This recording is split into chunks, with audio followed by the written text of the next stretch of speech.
Notes for your online study channel आप सबके अपने यूट्यूब चैनल पे आप सभी का बहुत बहुत स्वागत है।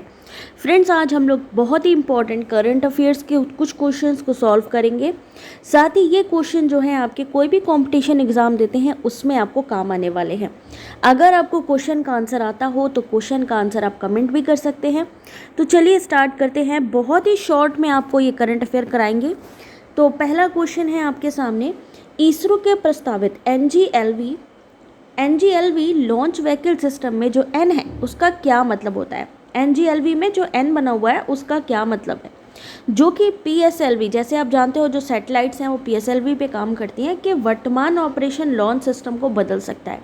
यानी पीएसएलवी की जगह अब एनजीएलवी यूज़ होगा। इसमें जो एन है उसका क्या मतलब है, न्यू, नेक्स्ट, लेवल या नोड। चलिए देखते हैं इस क्वेश्चन का सही आंसर। सही आंसर है ऑप्शन नंबर बी, नेक्स्ट, यानी कि अगला। ठीक है, इसका सही आंसर है ऑप्शन नंबर बी, नेक्स्ट। देख सकते हो ये सैटेलाइट्स वगैरह हैं, SLV-3, ASLV, PSLV XL, GSLV MK और GSLV, ये इसकी जगह पे अब ये जो आने जा रही है वो है आपकी NGLV। ठीक है, चलो देखो इसका थोड़ा सा एक्सप्लेनेशन। एनजीएलवी निकट भविष्य में वर्तमान पीएसएलवी, जिसका कि फुल फॉर्म है पोलर सैटेलाइट लॉन्च व्हीकल, की जगह लेगा। एनजीएलवी का फुल फॉर्म है next gen launch vehicle.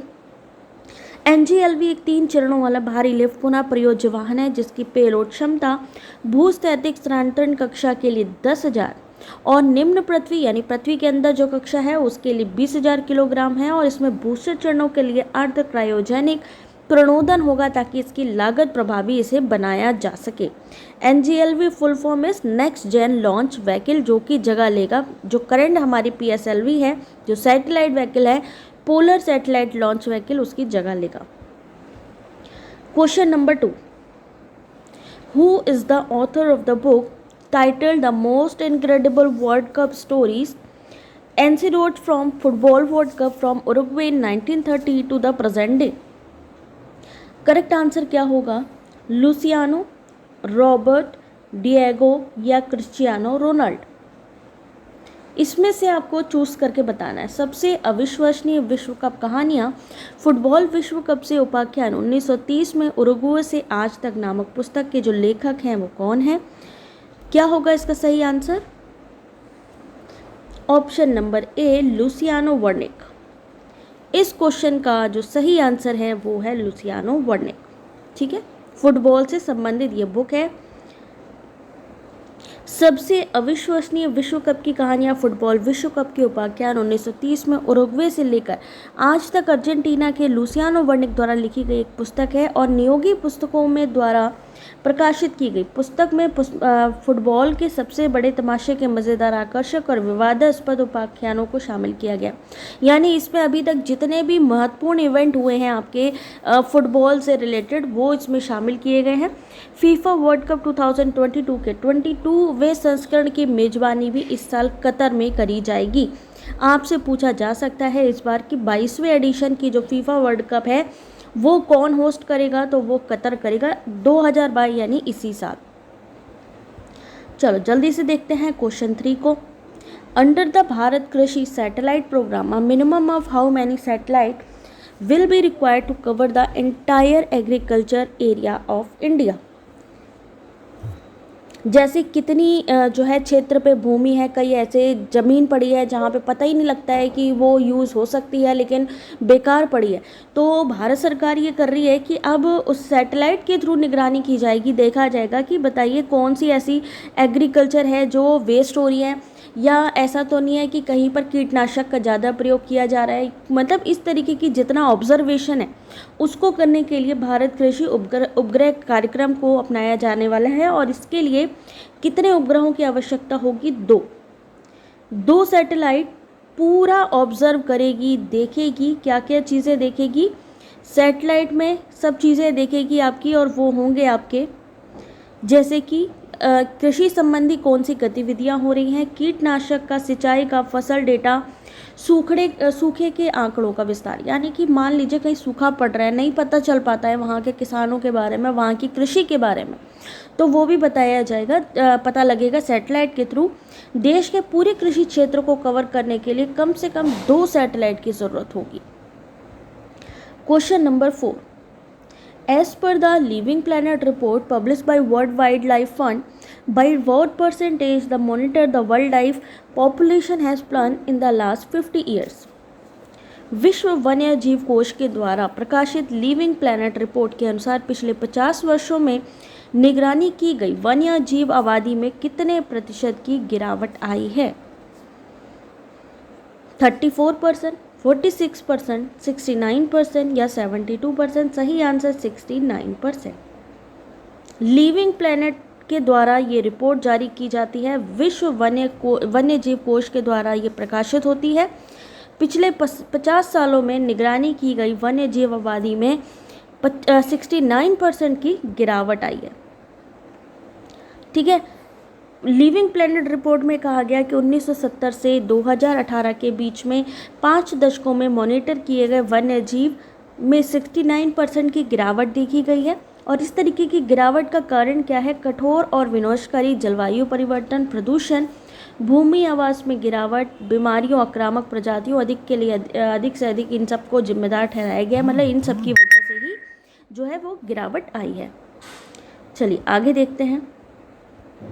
Which city has a host to the General Assembly of International Criminal Police Organization, जिसे कहते हैं इंटरपोल। इंटरपोल का फुल फॉर्म क्या है? International criminal police organisation. अंतर्राष्ट्रीय आपराधिक पुलिस संगठन की महासभा में मेजबानी किस शहर में की गई थी? Option A Paris, option number B Rome, option number C Delhi या ऑप्शन नंबर डी सिंगापुर? तो सही आंसर है ऑप्शन नंबर सी दिल्ली, यानी कि दिल्ली में। ध्यान रखिए ये बहुत ही इंपॉर्टेंट MCQs हैं, और अगर आप चाहते हो कि ऐसे ही आपको और मज़ेदार क्वेश्चन मिले तो जल्दी से वीडियो को एक लाइक, चैनल को सब्सक्राइब ज़रूर कर लीजिएगा। ठीक है, अंतर्राष्ट्रीय आपराधिक पुलिस संगठन एक अंतर्राष्ट्रीय संगठन है जिसका मुख्यालय है लियोन, फ्रांस में, जो कि स्थापित किया गया था 1923 में। 1997 के बाद इस तरह के सम्मेलन की मेजबानी करने के लिए भारत में दूसरी बार मेजबानी हुई है। इंटरपोल की महासभा का नेतृत्व कौन करता है? राष्ट्रपति, जो 4 साल तक कार्यालय में रहते हैं। वर्तमान में संयुक्त अरब अमीरात के अहमद नसीर अल रईसी इसके मेन अध्यक्ष है। ठीक है, question number 6, which state topped the logistic index in LEADS? LEADS का full form logistic ease across different state 2022। लीड्स जो कि विभिन्न राज्यों में रसदसानी 2022 रिपोर्ट में लॉजिस्टिक इंडेक्स में कौन सा राज्य शीर्ष पर है? सही आंसर क्या है? तमिलनाडु, आंध्र प्रदेश, महाराष्ट्र या गुजरात? लीड्स का फुल फॉर्म भी याद रखिएगा, लॉजिस्टिक इंडेक्स है ये। Option number B Andhra Pradesh. सही आंसर है आंध्र प्रदेश। केंद्रीय और वाणिज्य उद्योग मंत्रालय ने लीड्स यानी विभिन्न राज्यों में रसद आसानी 2022 रिपोर्ट लॉन्च की। आंध्र प्रदेश, असम, गुजरात उन 15 राज्यों केंद्र शासित प्रदेशों में शामिल है जिन्हें लॉजिस्टिक इंडेक्स चार्ट 2022 में अचीवर के रूप में वर्गीकृत किया गया। ये इंडेक्स निर्यात और आर्थिक विकास को बढ़ावा देने के लिए आवश्यक लॉजिस्टिक सेवाओं की दक्षता का संकेतक है। Question number 7, which institution release the living planet report? अभी बताया भी था ये वाला सेम क्वेश्चन। किस संस्था ने लिविंग प्लैनेट रिपोर्ट 2022 जारी की? Option A world wide fund, option number B UNEP, option number C UNESCO और ऑप्शन नंबर डी FAO। सही आंसर है option number 1 world wide fund. World wide fund for nature WWF की नवीनतम living planet report के अनुसार पिछले 50 सालों में दुनिया भर में स्तनधारियों, पक्षियों, भयचरों, सरीसृपों, मछलियों की वन्य जीव आबादी में 69% की गिरावट आई। अभी यहाँ पर बताया सबसे ज़्यादा 94% लैटिन अमेरिका और कैरिबियाई क्षेत्र में आई। रिपोर्ट में इस बात पर भी जोर दिया गया कि जैव विविधता की हानि और जलवायु संकट आपस में जुड़े हैं। अफ्रीका ने 70 से 18 के बीच वन्य जीव आबादी में 66%, एशिया प्रशांत क्षेत्र में 55% की गिरावट दर्ज की। ये क्वेश्चन इस समय आपके स्टेटमेंट वाले क्वेश्चन बन के आ रहे हैं, इसलिए इसको बहुत ध्यान से पढ़ना ज़रूरी है। जहाँ पर भी आपको लगे कि पढ़ना है वहीं पर वीडियो को तुरंत स्टॉप कर लिया करो। Pit island where hundreds of pilots whales were stranded dead is located in which country? पिट द्वीप जहाँ सैकड़ों पायलट व्हेल मृत फंसे हुए थे किस देश में स्थित है? यूएसए, न्यूजीलैंड, जापान या इंडोनेशिया? मतलब मृत फंसी हुई थी वो सब की सब। ऐसा कौन सा द्वीप था? सही answer option number B, New Zealand. प्रशांत महासागर में न्यूजीलैंड के पिट द्वीप में फंसे होने के बाद 240 पायलट व्हेल की एक पॉड की जान चली गई। व्हेल की फली चैथब द्वीप समूह पर पाई गई, जिसमें न्यूनतम मानव उपस्थिति के साथ पिट द्वीप और चैथब द्वीप शामिल हैं। इससे पहले देश में एक रहस्यमय समुद्र तट की घटना के बाद 215 व्हेल की मौत भी हो गई थी। Question number 9, India's first sanctuary for endangered slender loris is to be set up in which state? लुप्त प्राय स्लेंडर लोरिस के लिए भारत का पहला अभ्यारण्य किस राज्य या केंद्र शासित प्रदेश में स्थापित किया जाना है? Option A Assam, option B Tamil Nadu, option C Goa या ऑप्शन डी कर्नाटका? सही आंसर है ऑप्शन नंबर बी, तमिलनाडु। इस क्वेश्चन का सही answer option number B, Tamil Nadu. लुप्त प्राय स्लेंडर लोरिस के लिए भारत का पहला अभ्यारण्य तमिलनाडु में स्थापित किया जाएगा। करूर और डिंडीगुल जिलों के वन क्षेत्रों में 11,806 हेक्टेयर को मिलाकर कजवुड पतला लोरिस अभ्यारण्य बनाया जाएगा। International union for conservation of nature यानी ICUN के अनुसार पतला लोरिस एक लुप्त प्राय प्रजाति के रूप में सूचीबद्ध है। यह एक छोटा निशाचर स्तनपायी है जो अपना अधिकांश जीवन पेड़ों पर बिताता है। वे कृषि फसलों को नुकसान पहुंचाने वाले कीटों के जैविक शिकारियों के रूप में कार्य करके किसानों की मदद करते हैं। ठीक है। Question number 10, as per the CSIR NITI Aayog report which country bears the highest health and economic burden due to lead poisoning. यानी CSIR नीति आयोग की रिपोर्ट के अनुसार शीशा विषाक्तता के कारण कौन सा देश सबसे अधिक स्वास्थ्य और आर्थिक बोझ का वहन करता है? Option number A Afghanistan, option number B Nepal, option number C India, option number D Sri Lanka?